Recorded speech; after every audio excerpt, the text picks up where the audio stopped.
Hey, we're in a place called Hermon Springs right now in the north of Israel. This is close to Golan Heights, which is the place where my family and I are staying for a couple of days now as we're in Israel. And this place is a place with a lot of history. It's right at the foot of Mount Hermon, which is the tallest mountain in the whole area here. It's over 2,000 meters high. And this is a place where it's basically ground zero of the spiritual war between good and evil, between God and the gods of the nations who hold sway over the nations. And at this big mountain, there's this foothill that's right here in the back of me, and this is a cave right here. And this cave was used by those who worshipped Baal in the Old Testament and those who worshipped the Greek god Pan in the New Testament times. And this is a place where Jesus went to in Matthew chapter 16. It's also in the other Gospels. So Jesus shows up here with his disciples, and basically this is one of the most Gentile areas in the whole region. So when you are at Lake Galilee, which is not too far from here by car, it's only 30-40 minutes. That's a very Jewish area. There's a lot of Jews right there. This is a real Gentile area with a lot of the false gods that are being worshipped. So there's a lot of injustice, lots of immorality happening relating to that. You know, this religion, this Greek god Pan that was being worshipped. One of the immoral acts that people did is they had sex with goats right here on the spot.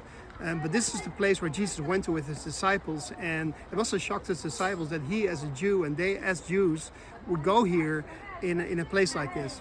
So this is what's happening right here in Matthew 16, verse 13 onwards. And when Jesus came to the district of Caesarea Philippi, which is where we are right now, he asked his disciples, "Who do people say that the Son of Man is?" And they said, "Some say John the Baptist, others say Elijah, others Jeremiah, or one of the prophets." And he said to them, "But who do you say that I am?"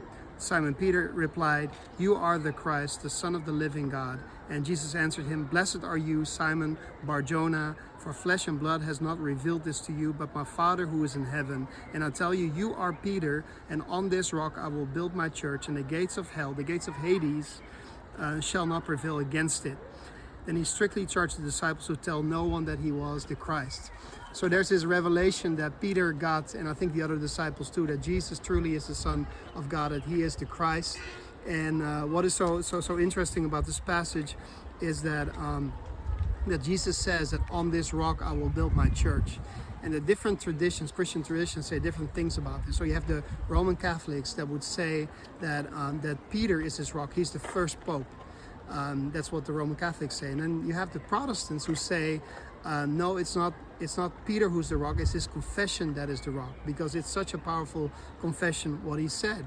But the reality is, when you have this in the back of your mind, like he's right here in Caesarea Philippi, which is down there, and there's this temple, and there's this cave right here, and there's rock up there. He must have been standing either on top of it or next to it, and saying to his disciples, "Hey, upon this rock," he must have been pointing to this rock, "upon this rock I will build my church." And he meant to say that in the darkest of the darkest places, you know, this is ground zero of the spiritual war between good and evil. This is where I'm going to build my church. God is calling us to go to the darkest of darkest places and to build his church, to pierce through the darkness of the current world and the rulers and the authorities of the spiritual world, and just to pierce into it, pierce right through it, and let the light of Christ shine right there. And this is such an amazing thing, because God is really calling us to do that. And this is why, you know, this is right up to the road to Jerusalem.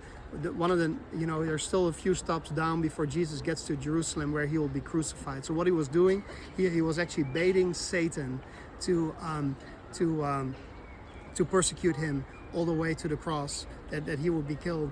And of course, Satan didn't know that Jesus would rise from the dead. So what seemed like a defeat turned into a huge victory for Jesus and for the kingdom of God, obviously.